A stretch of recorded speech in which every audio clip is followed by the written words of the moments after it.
স্নিগ্ধ বিষ লিখেছেন সানজিদা আক্তার মুন্নি। পর্ব ৫৯। ঘড়ির কাঁটায় সকাল ৭টা ছুঁয়েছে, অথচ শিকদার বাড়ির বিশাল চার দেওয়ালের ভেতর দিনের আলোর কোনো অস্তিত্ব নেই। চারিদিক ঘিরে রেখেছে এক গুমট নিস্তর নিস্তব্ধতা আর শোকের এক জমাট বাঁধা অন্ধকার। দাদাজান আর নেই, এই রুদ্ধ সত্যটা এখনো এই বাড়ির ইট পাথরে ধাক্কা খেয়ে ফিরে এসেছে। মাত্রই তাকে গোরস্থানে কবরে সহিত করে ফিরেছে বাড়ির শোকাহত মানুষগুলো। পুরো বাড়িটা এখন এক জীবন্ত গোরস্থানে পরিণত হয়েছে, যেখানে চারিপাশের বাতাসে ভাসছে স্বজনদের চাপা কান্নার গঙ্গানি, আর উঠোনের এক পাশে চলছে মৃত মানুষের আত্মার শান্তির জন্য সিন্নি বিতরণের এক যান্ত্রিক ব্যস্ততা। কিন্তু এই সমস্ত কোলাহল, আহাজারি আর শোকের আবহের অনেক দূরে অন্দরমহলের এক অন্ধকারাচ্ছন্ন কোণে জানালার পাশে ঠান্ডা মেঝেতে হাত পা ছড়িয়ে নিষ্প্রাণ পাথরের মতো বসে আছে তৌসিফ। তার রক্তবর্ণ শূন্য দৃষ্টি জানালার বাহিরের ফাঁকা আকাশের দিকে স্থির, অথচ বুকের ভেতরটা তীব্র অনুশোচনা আর ভয়ঙ্কর এক পাপবোধের দাও দাও আগুনে পুড়ে ছাই হয়ে যাচ্ছে। প্রতিটি শ্বাস নিতে গিয়ে তার মনে হচ্ছে কেউ তার গলা চেপে ধরেছে। বাহিরে মানুষগুলো যখন দাদাজানের আত্মার মাগফিরার কামনায় মশগুল, তৌসির তখন নিঃশব্দে নিজের কৃতকর্মের বিভীষিকাময় হিসাব মিলাচ্ছে। সে খুব ভালো করেই জানে এই মৃত্যু কোনো স্বাভাবিক বয়সের ভারে আসা বিদায় নয়, এটি একটি নিখুঁত সুপরিকল্পিত এবং নির্মম হত্যাকাণ্ড। আর সবচেয়ে ভয়ানক ও দম বন্ধ করা সত্য হলো, এই হত্যাকাণ্ডের সরাসরি অংশীদার খোদ তৌসির এবং স্বয়ং বিবিজান। তার নিজের হাতের তালুতে এখনও সে দাদাজানের ছটফটানি কম্পন অনুভব করতে পারছে। গত রাতের সেই পৈশাচিক দৃশ্যটা তৌসিরের চোখের পর্দায় বারবার রক্ত জলের মতো ফিরে এসে তাকে উন্মাদ করে দিচ্ছে। গত রাতে বিবিজানের ডাকে ওনার ঘরে পা রাখতেই তৌসিরের সমস্ত শরীর বরফ হয়ে গিয়েছিল। বিছানা দাদাজানের হাত পা তখন মোটা দড়ি দিয়ে শক্ত করে বাঁধা, তার চোখে মুখে এক অসহায় আতঙ্ক। বিবিজান নির্লিপ্ততায় একদম ঠান্ডা ভাব লেসিন মাথায় তাকে নির্দেশ দেন দাদাজানের পা দুটো শরীরের সমস্ত শক্তি দিয়ে চেপে ধরতে, আর নিজের হাতে তুলে নেন বালিশ চেপে শ্বাসরোধ করার জন্য জঘন্যতম দায়িত্ব। কারণটা ছিল অতি স্পষ্ট, দাদাজান বিবিজানের এই কলুষিত পাপের সাম্রাজ্য আর সহ্য করতে পারছিলেন না। চাইছিলেন সবকিছু ছেড়ে বহুদূরে অচেনা কোথাও চলে যেতে। তৌসির প্রথমে শিউরে উঠেছিল, দু কদম পিছিয়ে গিয়ে মুক্তি চেয়েছিল এই মহাপাপ থেকে। কিন্তু বিবিজানের চোখে তখন শয়তানের হাসি। তিনি যখন তৌসিরের দুর্বলতম জায়গায় আঘাত করে নাজার ইয়াদ ওয়াসেমের নিখুঁত হুমকি ছুড়ে দেন, তখন তৌসিরের সামনে আর কোনো পথ খোলা ছিল না। সম্পূর্ণ নিরুপায় হয়ে এক প্রকার বাধ্য হয়েই তাকে নিজের দাদাজানের মৃত্যুতে হাত রাঙাতে হয়। বিবিজানের এই নারকীয় নিষ্ঠুরতা অবশ্য তৌসিরের কাছে একেবারে নতুন কিছু নয়। দাদাজানকে চিরকাল নিজের বশে রাখার জন্য, তাকে মানসিক পঙ্গু করে রাখার জন্য এই নারী বছরের পর বছরে জাদুটোনার মতো নিজের মাসিকের রক্ত পর্যন্ত তার খাবারে মিশিয়ে খাইয়েছে। একজন মানুষ কতটা পৈশাচিক, কতটা বিকৃত মস্তিষ্কের হলে এমন বীভৎস কাজ দিনের পর দিন করতে পারে, তা ভাবলেও তৌসিরের নাড়িভুড়ি উল্টে আসতে চায়। শেষমেশ দাদাজানকে নির্মমভাবে হত্যার পর সেই বীভৎস মৃত্যুকে হার্ট অ্যাটাক বলে চালিয়ে দেওয়া হয়। আর বাড়ির শোকাহত মানুষগুলো বিন্দুমাত্র সন্দেহ ছাড়াই সেই মিথ্যাকে অম্লনে বদনে মেনে নেয়। অতি থাকতে তৌসির যখন অবশ হয়ে অসাড় হয়ে নিজের পাপের ভারে ঢুকেছে, ঠিক তখনই তার সামনে রাখা কাঠের চেয়ারটাই এসে বসে নাছা। তার চোখে এক ফোঁটাও চোখের ছিটে ফোঁটা নেই, কোনো সমবেদনা নেই, বরং সেখানে জ্বলজ্বল করছে তীব্র অবজ্ঞা, ঘৃণার প্রতিশোধের আগুন। ঠোঁট পাকিয়ে এক রাশ বিষ ঢেলে দিয়ে নাচা বলে ওঠেন, কষ্ট হচ্ছে তৌসির শিকদার? তৌসির কোনো উত্তর দেয় না, দেবার মতো ভাষাও নেই তার। সে শুধু একজোড়া শূন্য, ক্লান্ত ও অপরাধী দৃষ্টি মেলে তার দিকে তাকিয়ে থাকে। নাচা এবার একটা তিক্ত তীক্ষ্ণ হাসি হেসে নিজের ফুলে ওঠা পেটে হাত বুলিয়ে বলে, উনি তো বৃদ্ধ মানুষ ছিলেন, ওনার মৃত্যুতে কেন কষ্ট হবে আপনার? আপনার তো হতো যদি এই পেটের ভেতরে এরা মরে যেত। এরা মরল না কেন বলুন তো? উনি কেন মরলেন? তৌসির পাল্টা কোনো যুক্তি দেওয়ার শক্তি পায় না। সে তো এখন মাঝদারিয়ায় এক ডুবন্ত মানুষের মতো, যে কিনা বাঁচার জন্য সামান্য খড়কুটো আঁকড়ে ধরতে চাইছে। সে ধীর পায়ে মেঝে ঘেঁষে এগিয়ে যায়, তারপর হাঁটু গেড়ে বসে আলতো করে নাচার কোমর জড়িয়ে ধরে। তার গর্ভের সন্তানগুলোর উপরে কান পেতে সে নিথর হয়ে পড়ে থাকে। এই ঘোর অমানিসায় তার এই অভিশপ্ত জীবন, এই নিষ্পাপ অনাগত প্রাণগুলোকেই তার পিছে থাকা শেষ ও একমাত্র আশ্রয় বলে মনে হয়। কিন্তু পরক্ষণে নাচা আক্রোশে শব্দে তাকে ধাক্কা দিয়ে ঠেলে সরিয়ে দেয়। তীব্র ঘৃণায় আর তার সুন্দর মুখখানা বিকৃত হয়ে ওঠে। বাঘিনীর মতো চাপা গর্জনে সে ফুঁসে ওঠে, চোবের নামাই, জানোয়ার কোথাকার। নিজের হাতে নিজে তারাজানকে মেরে ফেলেছেন আপনি। আমার তো এখন ভয় হচ্ছে, কোন দিন না জানি আমাকেও এভাবে মেরে ফেলেন। আমি সব দেখেছি, আপনার ওই পিশাচ বিবিচান আর আপনার সব কীর্তি আমি নিজের চোখে দেখেছি। নাজার কথা শুনে তৌসিরের বুকের ভেতরটা চাঁদ করে ওঠে। মনে হয় এক টুকরো জ্বলন্ত কয়লা কেউ ছুঁড়ে বুকে মেরেছে। আসলে গত রাতে তৌসির আর বিবিচান যখন দাদাজানের নিথর প্রাণহীন দেহটা বিছানায় তুলে শোয়াচ্ছিল, ঠিক তখনই আধখোলা দরজার আড়াল থেকে নাজা পুরোটা ঘটনাটা দেখেছিল। তৌসির কোনো কথা বলে ওঠার আগেই দরজার চৌকাঠে এসে দাঁড়ান স্বয়ং বিবিচান। তার চোখে মুখে অনুশোচনার লেশমাত্র নেই, বরং সেখানে বিরাজ করেছে এক হিংসত, ক্রূর আর অহংকারী দৃষ্টি। স্থির সাপের মতো ঠান্ডা চোখে নাঝার দিকে তাকিয়ে তিনি চিবিয়ে চিবিয়ে বলেন, যখন দেখেই ফেলেছিস তখন তোর মুখ বন্ধ রাখিস। মুখ খুললে তোকে সহ তোর 14 গোষ্ঠীর এমন অবস্থা করব যা ভাবতেও পারবি না। এরপর তিনি ধীরে ধীরে তৌসিরের দিকে ঘুরে দাঁড়ান, কণ্ঠে এবার আদেশের সুর রুক্ষ। তৌসির, বাইরে আয়। সকাল থেকে কিছু খাসনি, কিছু মুখে দে। খাওয়া শেষে এসে ওর লগে শুইবি। ও বড্ড বেড়েছে আজকাল, সব নামিয়ে দে। 7-8 মাসের পোয়াতি হলে কি হবে? শুইলে কিছুই হবে না, তাড়াতাড়ি আয়। এই কুৎসিত জঘন্য নির্দেশটা ছুড়ে দিয়েই বিবিচান তার রাজকীয় ভঙ্গিতে কটকট করে ঘর থেকে বেরিয়ে যান। তিনি চলে যেতেই নাঝা যেন জলচল করে জ্বলে ওঠে। অপমানে তার চোখ মুখ লাল হয়ে যায়। সে হিংস্রভাবে তৌসিরের কাঁধ খামচে ধরে এক ঝটকায় তাকে আরও দূরে ঠেলে দেয়। দাঁতে দাঁত চেপে হিসিস করে বলে, তোর যদি এত শোয়ার ইচ্ছে থাকে তবে তোর এই নোংরা মাকে বিবিচানের কাছে গিয়ে এসো। আমার শরীরে হাত দিলে কিন্তু একদম ভালো হবে না, বলে দিচ্ছি। অপমানে আত্মসম্মানে লাগা আঘাত আর দীর্ঘদিন ধরে বুকের ভেতরে চেপে রাখা ক্ষোভ এবার তৌসিরের রুক্ষ হয়ে দাঁড়ায়। তার ভেতরে যন্ত্রণায় বাদ এক মুহূর্তেও প্রচণ্ড পেকে ভেঙে চুরমার হয়ে যায়। সে গলা চড়িয়ে হুঙ্কার দেয়, মুখ সামলে কথা বলছি না? আমাকে কি ওনার মতো ভেবেছিস নাকি? শোয়ার ইচ্ছে থাকে বাহিরে, আমাকে অনেক ব্যবস্থা আছে আমার। এই এতগুলো দিন একবারও কি তোর লোকে জোর করছি? এই পেটের বাচ্চাগুলো ছাড়া অন্য কারণে কি তোর কাছে ঘেসেছি? আমি শরীরের ভিখারি পুরুষ না, আর সেটা তুই নিজেও খুব ভালো কইরা জানোস। তাই এসব সাওয়াচাতি কথা আর মুখে আনবি না। নাজা তাচ্ছিল্য ভরে মুখ ঘুরিয়ে নেয়। তার কণ্ঠ থেকে ঝরে পড়ে এক বুক অবজ্ঞা আর চূড়ান্ত প্রত্যাখ্যান। আমি জানি আপনি কেমন। আপনি একটা পশু, শুধুই একটা পশু। তৌসির আর তর্কে চড়ায় না। এই অশান্তি, এই বিষাক্ত মানসিক যন্ত্রণা আর নিত্যদিনের সঙ্গী তার। সে নিঃশব্দে এক বুক হাহাকার আর পরাজিত সৈনিকের মতো ঘর থেকে বেরিয়ে আসে। বাইরে এখনো চলছে স্বজনদের কান্নার রোল। অবগতির গন্ধ ভারী করে তুলেছে বাতাস। বাড়ির শোকাতরু মানুষগুলোর মুখের দিকে তাকিয়ে তৌসিরের বুকের ভেতরটা দূর দূর করে কেঁপে ওঠে। একদিকে ভিতরে দম বন্ধ করা অপরাধবোধ, অন্যদিকে নাচার এই মানসিক অত্যাচার সে আর বইতে পারছে না। তার চারিপাশে দেওয়ালগুলো মনে হচ্ছে ক্রমশ ছুটে এসে তাকে পিষে মারতে চাইছে, অথচ কি নিদারুণ পরিহাস। এই পুরো ধ্বংসযজ্ঞের এই সর্বনাশা জালের আষ্টে পিষ্টে একদম গলা পর্যন্ত সে নিজেই জড়িয়ে আছে। সেখান থেকে বের হওয়ার কোনো রাস্তায় আর খোলা নেই। বিকেল ধীরে ধীরে গড়িয়ে আসছে সন্ধ্যার দিকে। আকাশের বুকে ছড়িয়ে পড়েছে এক আশ্চর্য কমলা আভা। মনে হচ্ছে কোনো অদৃশ্য শিল্পী তার তুলে শেষে আছড়ে দিয়ে গিয়েছে দিগন্ত রেখা। জানালার কাচের ফাঁকে গলে সেই আলো এসে ঘরে মেঝেতে লুটিয়ে পড়েছে, ছড়িয়ে দিয়েছে এক ভীষণ সৌন্দর্য। বাহিরের পৃথিবীতে পাখিদের ঘরে ফেরার ব্যস্ততা, কিচিরমিচিরে ডানা চাপটানোর শব্দ, প্রকৃতি তার নিজস্ব ছন্দে এগিয়ে চলেছে। কিন্তু এই শিকদার বাড়ির ভেতরে, এই ঘরের 4 দেওয়ালের মাঝে নীরবতা যে থমকে আছে। এমন নীরবতা যা শুধু কান দিয়ে শোনা যায় না, অনুভব করতে হয় বুকের ভেতর। বাড়ির বাতাসে ভাসছে আগরবাতির হালকা সুগন্ধ, মিশে যাচ্ছে শূন্যতার গন্ধের সাথে। তৌসির ঘরে সোফায় বসে আছে কোম্পানির কাগজপত্র নিয়ে। তার সামনের টেবিলে ছড়ানো ফাইল, কিছু হিসেবের কাগজ। তার কপালে হালকা চিন্তার ভাঁজ, ভ্রু দুটো সামান্য কুচকানো, দুটো চোখ কাগজের কালো অক্ষরের উপরে স্থির থাকলেও মনটা পড়ে আছে অন্য কোনো দূর অজানায়।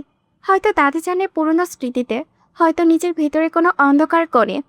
অন্যদিকে খাটের উপরে নাচা শুয়ে আছে, দুপাশে নরম তুলোর বালিশ দিয়ে ঘেরা। কাঁধ হয়ে শুয়ে আছে সে। তার পরনে হালকা গোলাপি গোল ড্রেসটা পেটের উপরে টান টান হয়ে আছে। চিত হয়ে একটু শোয়ার সাধ্যও নেই তার। একটুখানি চিত হলেই বুকের ভেতরে দম আটকে আসে।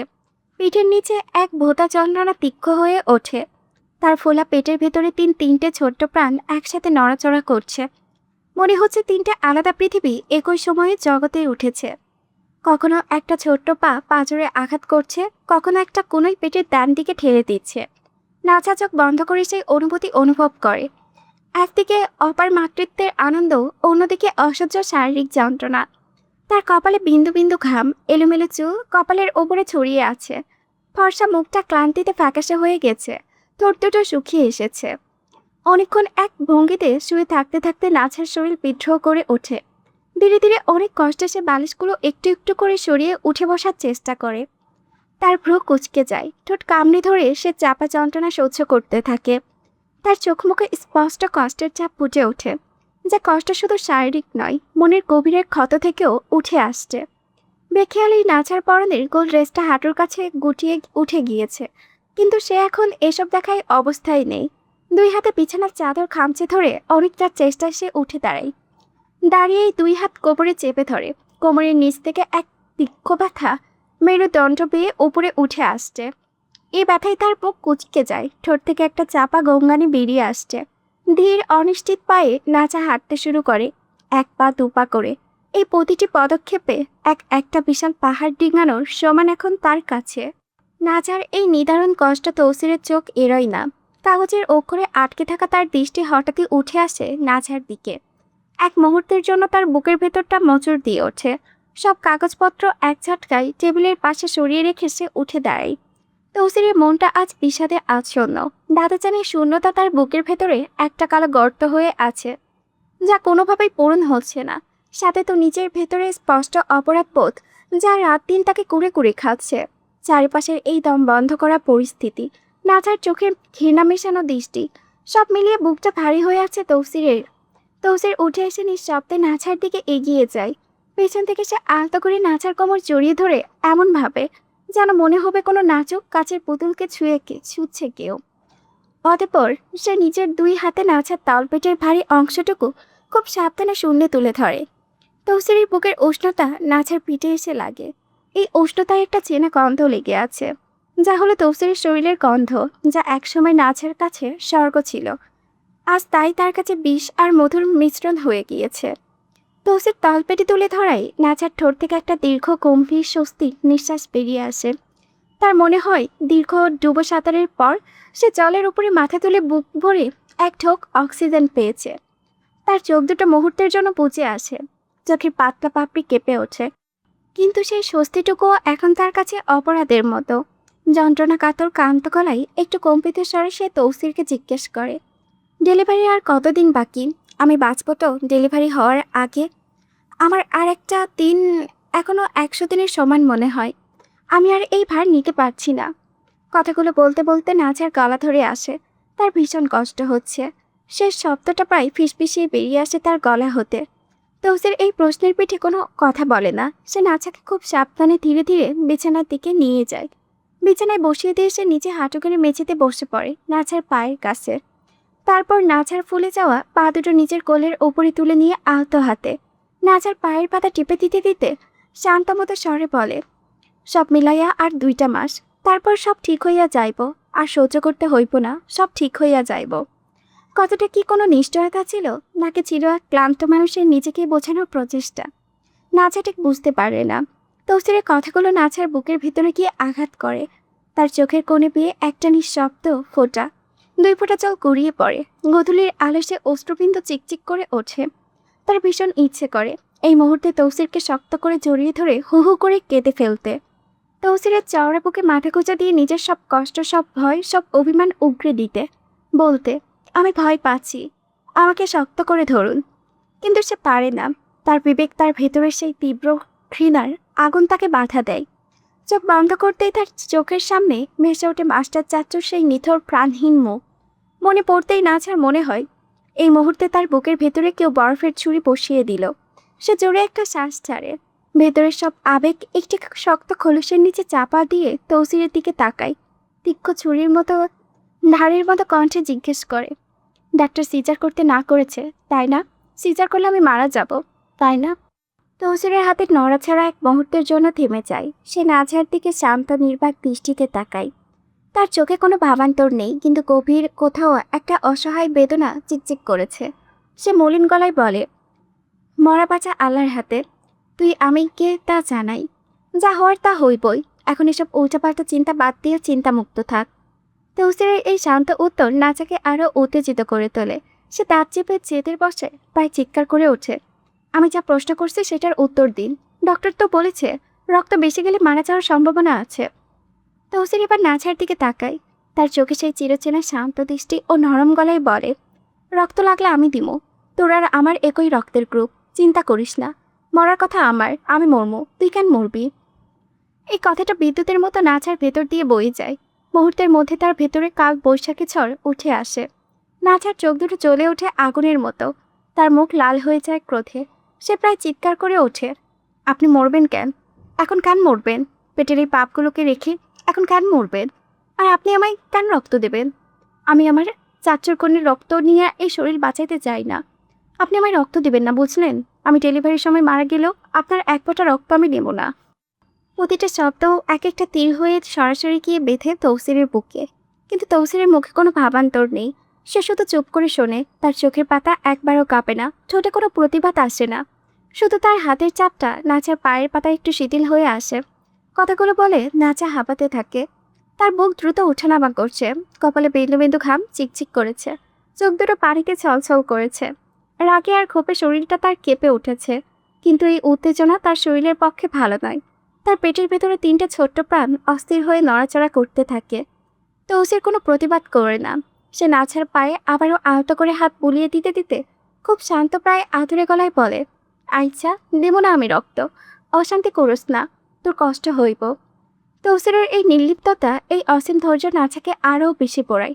আসলে ওর মনে যখনই অশান্তির ঝড় ওঠে, সে সব রাগ তৌসিরের ওপরে ছাড়ে। তৌসিরের এই শান্ত নির্বিকার মুখটাই তার সব রাগ, সব ক্ষোভের প্রধান লক্ষ্যবস্তু এখন। সে চায় তৌসিরও কষ্ট পাক, তৌসিরে চিৎকার করুক, রাগে ফেটে পড়ুক, যাতে নাচা বুঝতে পারে এই মানুষটাকেও বুকে রক্ত আছে, ব্যথা আছে। কিন্তু তৌসিরের সেই পাহাড়ের মতো অবিচল সশস্ত্র তাকে আর চাইতেও শান্ত করতে দেয় না। নিজের কাছে নিজেকে ছোট করে তোলে। ধীরে ধীরে নাচার শ্বাস স্বাভাবিক হয়ে আসে। ও ক্লান্তিতে সে বালিশে মাথা এলিয়ে দেয়। তার চোখের কোণে দিয়ে শেষ অশ্রুটুকু গড়িয়ে পড়েছে, কানের পাশ দিয়ে বালিশে মিশে যায়। তৌসির বিছানায় এক পাশে এসে বসে। নাছা নিজের ভারী ফোলা উরুর ভার তৌসিরের উরুর উপরে ছেড়ে দিয়ে ধীরে ধীরে সম্পূর্ণ শুয়ে পড়ে। শোয়ার সময় তার ড্রেস আর হাঁটুর প্লাজো ওপর পর্যন্ত গুটিয়ে উঠে যায়। মাতৃত্বের ভারে ক্লান্ত ফ্যাকাশে চোখে এই ফোলা পা দুটো গোধূলির কমলা আলোয় তৌসিরের চোখের সামনে স্পষ্ট হয়ে ওঠে। কোনো এক জীবন্ত কবিতার নাই, যেখানে মাতৃত্বের গৌরব আর শারীরিক যন্ত্রণা একসাথে মিশে আছে। তৌসির ধীরে হাতে প্রায় শ্রদ্ধের সাথে নাচার প্লাজম নিচ পর্যন্ত নামিয়ে দেয়। তারপর নাচার দুই পাশে বালিশগুলো ঠিকঠাক মতো গুঁজে দেয়, যাতে সে আরামে শুতে পারে। এক হাতে নাচার এলোমেলো চুলগুলো কপাল থেকে সরিয়ে দিয়ে হাতের তর্জনী দিয়ে আলতো করে নাচার কপালের ঘাম মুছে দেয়। তারপর নাচার মুখের দিকে তাকিয়ে, সেই মুখ যা একসময় তার পৃথিবী ছিল আজও আছে, যদিও পৃথিবীটা পাল্টে গেছে। খুব নরম প্রায় ফিসফিসানির মতো স্বরে সে জিজ্ঞেস করে, এখন কি ব্যথাটা একটু কম লাগতেছে? একটু ঘুমাবি এখন? নাচা উল্টো এবার তৌসিরকে রাগ নিয়ে বলে, এখন শান্তি হচ্ছে আপনার? আমাকে এই যন্ত্রণায় ফেলার জন্যই তো এমনটা করেছেন। এসব আপনাদের চাল, আপনার চক্রান্ত। আপনি ইচ্ছে করে আমার সেফটি নেননি, নিলে কি আর একেবারে তিন তিনটে বাচ্চা আসে? এই যে আমার যান বেরিয়ে যাচ্ছে, এই বদদোয়া আপনাকে নিতে হবে তৌসির শিকদার। আমার সাথে আপনি মোটেও ভালো কাজ করেননি। তৌসিরের চেহারার কোনো বিকার নেই। সে নাচার স্পিড পেটে হাত বুলিয়ে দিতে দিতে ধীর শান্ত গলায় বলে, আমার যদি সত্যিই কোনো খারাপ মতলব থাকতো, তবে তিনটা জায়গায় পাঁচটা হতো। তুই তো জানিস তোরা ভাই বোন যমজ, আমরাও তুই যমজ ভাই। আমাদের রক্তও তো যমজ হওয়ার বিষয় লুকিয়ে আছে। নাচা জেদ ধরে বলে, না সহজ না। আমি কতবার বারণ করেছি, বলেছি দুর্ঘটনা ঘটবে, আপনি শোনেননি। এখন হলো তো, পারলে আপনি এদের নিজের পেটে নিয়ে ঘুরুন, আমি আর পারছি না এই বোঝা টানতে। নাচার এই রুটিন মাফিক অভিযোগ তৌসিরে অভ্যস্ত। যখনই নাচার কষ্ট হয় সে বলে, বাচ্চাদের যেন তৌসির নিজের পেটে নিয়ে যায়। তৌসির নাচার পেটে হাত বুলিয়ে আনমনেই বলে, এত যে অবহেলা করছিস আমার সন্তানগুলোকে, দেখিস একদিন তুই ওদের জন্য ছটফট করবি। তোর নারী ছেঁড়া ধন ওরা, ওদের জন্য তোরও প্রাণ কাঁদবে, কিন্তু সেদিন হয়তো অনেক দেরি হয়ে যাবে। নাচা নিজের পেট থেকে ঝাটকা মেরে তৌসিরের হাত সরিয়ে দিয়ে দাঁতে দাঁত চেপে বলে, পশুর বাচ্চাদের জন্য আমার কোনোদিন করুণা হবে না। জন্মের পর ওদের মুখ না দেখে আমি আমার বাড়ি চলে যাব। তৌসির মনে মনে হাসে। নাচার মাতৃত্বের এই অস্বীকার তাকে বিচলিত করে না। সে জানে এই 3 প্রাণ পৃথিবীতে এলে নাচা তৌসিরকে হয়তো তাদের ছায়াও মারাতে দেবে না। তখন বলবে, আমার সন্তানের পাশে আসবেন না।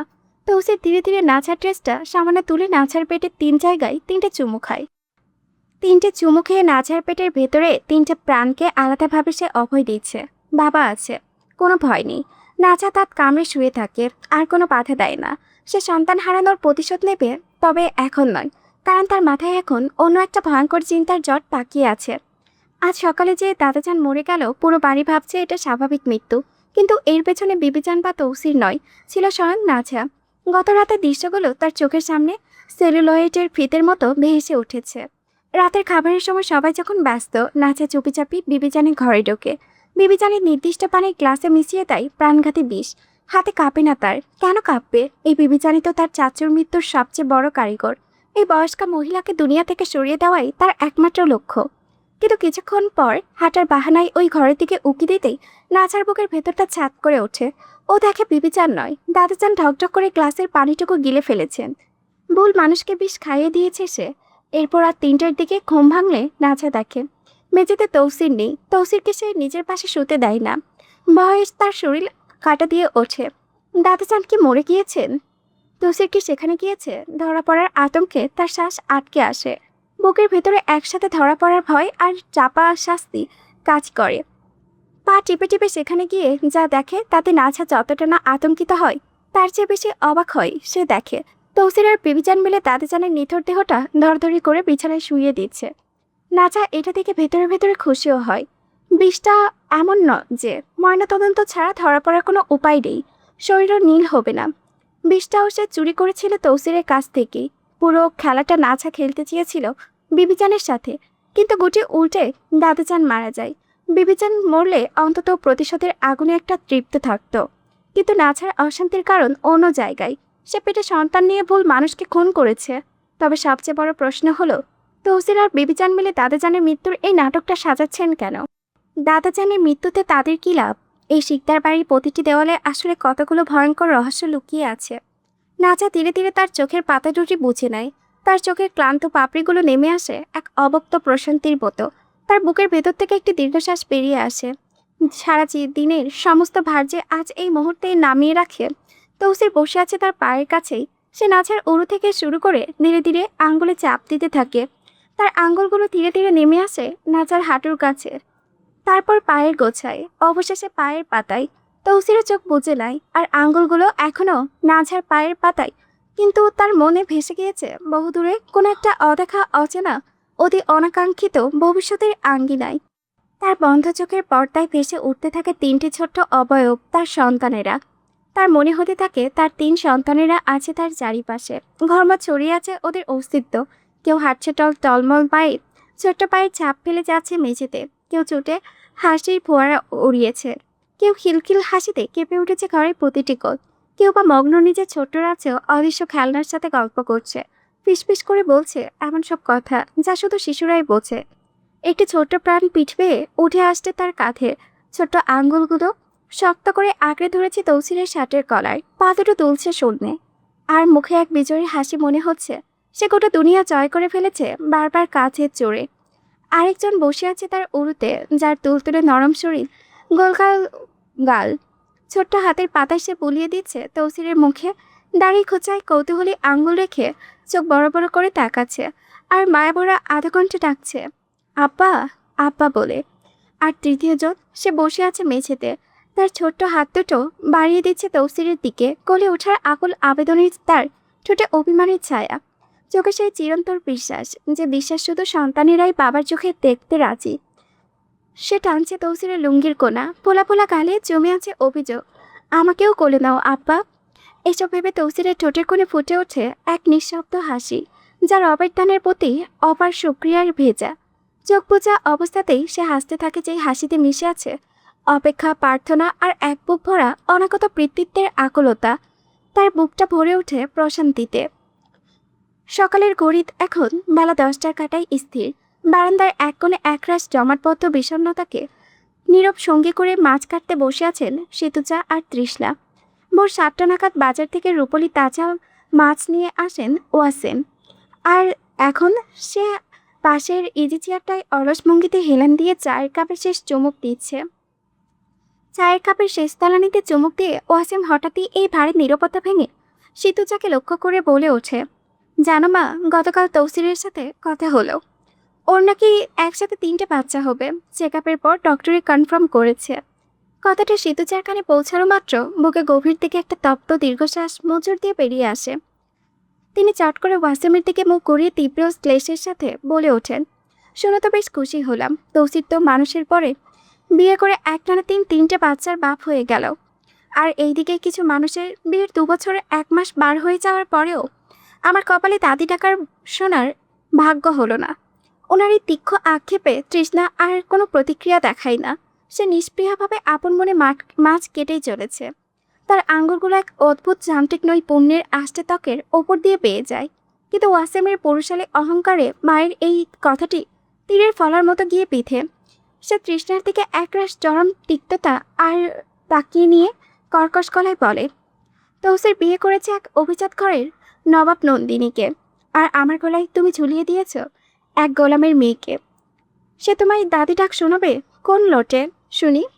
এই অপমানজনক উচ্চারণেও তৃষ্ণা এতটুকু টলে যায় না, কেননা কোনো রেখাও ফোটে না তার মুখে। প্রতিদিনের এই অবহেলা লাঞ্ছনা এখন তার মজ্জাগত। এই কঠিন বর্মে সে আবৃত করে নিয়েছে নিজের সমস্ত অস্তিত্ব। সে আগের মতোই শান্ত হাতে মাছ কেটে যাচ্ছে। শুধু তার ঠোঁটের কোণে ফুটে ওঠে এক চিলতে বিদ্রুপাত্ম তিক্ত হাসি। নীরব অবহেলার এই অলক্ষ্য হাসিটি চাবুকের মতো গিয়ে ওয়াসিমের চোখে বিঁধে তার পুরুষতান্ত্রিক অহমিকায়। ওয়াসিমের এই ঔদ্ধত্য দেখে সে যে তার স্থির থাকতে পারে না। তিনি শক্ত গলায় ধমকে ওঠেন, বড় ঘরের মেয়ে কি আমি তোর জন্য দেখিনি রে? দীর্ঘ 5টা বছর তোকে রাজি করানোর জন্য সাধনা করতে করতে ক্লান্ত আমি। শেষমেশ এই ধীর স্থির মেয়েটার সাথে তোকে বেঁধে দিলাম। আর এই 2 বছরের সংসারে মেয়েটার ওপরে তুই যে পরিমাণ মানসিক আর শারীরিক অত্যাচার করেছিস তা আমি মা হয়ে সব জানি। আর যদি কোনো তথাকথিত বড় লোকের দেমাকি মেয়ে হতো, তবে কেস করে দিয়ে তোকে লাথি মেরে মেরে বাপের বাড়ি চলে যেত। আমার তেষ্টার মতো মেয়ে বলেই সব মুখ বুজে সয়ে যাচ্ছে। আমার সামনে দাঁড়িয়ে আমার বৌমাকে এভাবে আর একটা কথাও বলবি না। যদি সংসার করতে এতই বিষ লাগে তবে ডিভোর্স দিয়ে দে ওকে। আমি তোকে কতবার বলেছি তালাক দিয়ে দে। আমি নিজে ওর জন্য এর চেয়ে 1000 গুণ ভালো ছেলে দেখে বিয়ে দেব।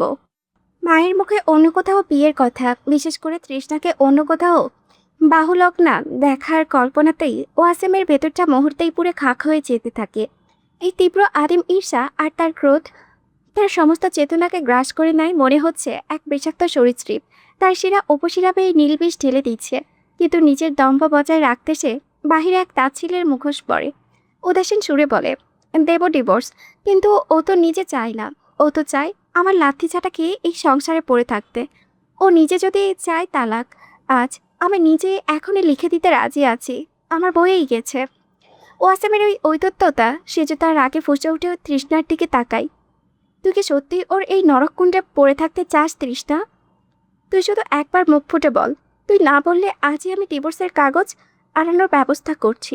তোকে আয়রাত মনে মনে কতটা পছন্দ করে তা তুই খুব ভালো করে জানিস।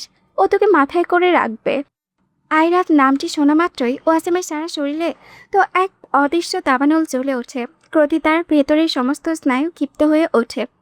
কপালের পাশে একটি সূক্ষ্ম দাগ দপদপ করে ওঠে, জানান দিচ্ছে ভেতরের প্রলয়কে। সে কোনো মতো নিজেকে সংবরণ করে দাঁতে দাঁত চেপে থাকে, কিন্তু তার ভেতরটা এখন পুরো আঙ্গার হয়ে যাচ্ছে। তৃষ্ণা এবার সিতুজার দিকে তাকায়। তার চোখের কোণে এক অসীম যুগান্তকারী ক্লান্ত লেগে আছে। মনে যাচ্ছে বহু যুগের অবসাদ এসে জমা হয়েছে এই কৃষ্ণবর্ণ দৃষ্টিতে। সে নিরাসক্ত গলায় বলে, আপনি আমার জন্য যা ভালো মনে করবেন মা, আমি তাতেই রাজি। আমি হ্যাঁ বা না কিছুই বলবো না। উনি যখন এই ছোটবেলার ছোট লোকের বাচ্চাকে নিজের ঘরে রাখতেই চান না, আমি তখন আর সেটা থাকবো না। তালাকই হয়ে যাক তাহলে। তৃষ্ণার মুখ থেকে অনায়াসে তালাকের এই সম্মতি শুনে ওয়াসিমের কপালের রগগুলো রাগে ফুলে ওঠে। এক ভয়ানক মানসিক অস্থিরতা তাকে গ্রাস করে নিয়েছে। তার ভেতরে আদিম সত্তাটি এক বন্য পশুর মতো লোহার খাঁচায় আছড়ে পিছড়ে পড়েছে। তবুও সে চতুরতার সাথে নিজেকে সামলে নিয়ে বসা থেকে উঠে দাঁড়ায়। নিজের ভেতরে হিংস্র আক্রোশকে সুগভীর অতলে চাপা দিয়ে একদম ঠান্ডা ও স্বাভাবিক গলায় বলে, ঠিক আছে, তালাক তাহলে আজ বিকেলেই হবে। তৃষ্ণা, আমার শার্টটা জলদি ইস্ত্রি করে দে, আমি অফিসে যাব। কথাটা বলে ওয়াসিম বারান্দার রশিতে ঝুলতে থাকা গামছা আর লুঙ্গিটা এক ঝটকায় টেনে নিয়ে পুকুরের দিকে চলে যায় গোসল করতে। তৃষ্ণা কোনো বাক্য বাই না করে চুপচাপ ঘরের দিকে পা বাড়ায় হাতে ধোয়ার জন্য। দুজনে চলে যাওয়ার পথের দিকে তাকিয়ে সেতুজে একটা দীর্ঘশ্বাস ফেলে পিড়পিড় করে। এবার নিশ্চয়ই মুক্তি পাবে মেয়েটা। আর কত, এই নরক যন্ত্রণা এবার অন্তত শেষ হোক। হাত ধুয়ে ঘরে এসে তৃষ্ণা ওয়াসিমের শার্ট প্যান্ট ইস্ত্রি করতে বসে। বাহিরে এখন দ্বীপ্রহরের তীব্র রোদ আর কোমট গরমের রাজত্ব। ঘরে বিদ্যুৎ নেই, গরমে তার সারা শোলে ঘেমে একাকার হয়ে যাচ্ছে। কপালের পাশ ঘেঁষে ছোট ছোট চুলের অবাধ্যকচ্ছ ত্বকের সাথে সিক্ত হয়ে লেপ্টে আছে। বিদ্যুৎ না থাকার পরিকল্পনা ব্যাকআপের শক্তিতে স্ত্রীটি কোনো মতো সচল হয়েছে। ভেতরে চাপা দীর্ঘশ্বাস আর বাইরের ব্যবসা করো, দুটো মিলে তৃষ্ণার দম বন্ধ হয়ে আসছে। ঠিক এমন সময় গোসল সেরে ভেজে চলে জল বিন্দু ছাড়াতে ছাড়াতে ঘরে ঢুকে ওয়াসেম। দরজায় পা রাখতে তার শিকারী দৃষ্টি আটকে যায় এক অবার্তিক সম্মোহিনী দৃশ্যে। তার বুকের ভেতরে সমস্ত নিঃশ্বাস এক লম্বায় স্তব্ধ হয়ে যায়।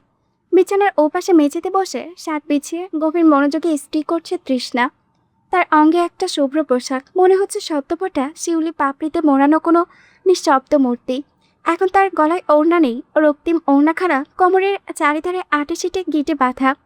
তার আধখোপায় বাঁধা চুলের কিছু অবাধ্য গোছা মৃদু হাওয়ায় উঠছে তার উন্মুক্ত দুগ্ধ শুভ্র ঘাড় পেয়ে চিকন রেখা টেনে নেমে এসেছে বিন্দু বিন্দু ছেদকোনা, যা মুক্তোর দানার মতো স্বচ্ছ লাগছে। ওয়াসিমের শুষ্ক গলা এই রূপসতা দর্শনে আরও শুকিয়ে আসে। তৃষ্ণার এই এলোমেলো সিক্ত অজান্তেই ছড়িয়ে পড়ে বিভ্রান্তিকর সৌন্দর্যের সামনে। সে নিজেকে এক নিষিদ্ধ শব্দের মতো অনুভব করতে থাকে। তৃষ্ণা তো এইসবের কিছু টের পাচ্ছে না। সে আপন মনেই শার্টের ভাঁজে ইস্ত্রি চালিয়ে যাচ্ছে। তার ভ্রু দুটো সামান্য কুঁচকে আছে গভীর একাগ্রতায়। ওয়াসিম নিঃশব্দে বাঘের মতো চতুর পদক্ষেপে এগিয়ে যায় তার দিকে। সোফার কাছে পৌঁছে সে কাঁধের ভেজা গামছাটি কুশনের ওপরে ফেলে দেয়। তারপর কুশনের আড়াল হাতে হাত টকিয়ে টেনে আনে এক ভারী কালো কুচকুচে এক অগ্নিয়াস্ত্র। তৃষ্ণা আবার ওয়াসিমকে লক্ষ্য করে। তড়িৎ হাতে ইস্ত্রির সুইচ বন্ধ করে শার্টটি ভাঁজ করতে যায় সে। কিন্তু ঠিক সেই মুহূর্তেই দুটো অতি শক্তিশালী বাহু পেছন থেকে এসে তাকে আষ্টেপৃষ্টে জড়িয়ে ধরে। ওয়াসিম দুহাঁটু গেড়ে বসছে তার ঠিক পেছনে। তার শক্ত বাহু দুটি লতার মতো পেঁচিয়ে ধরেছে তৃষ্ণার তীক্ষ্ণ কোমর। মুখটি এগিয়ে এসে নিজের নাসিকা ডুবিয়ে দেয় তৃষ্ণার উন্মুক্ত ঘামার্ত ঘাড়ের ভাঁজে।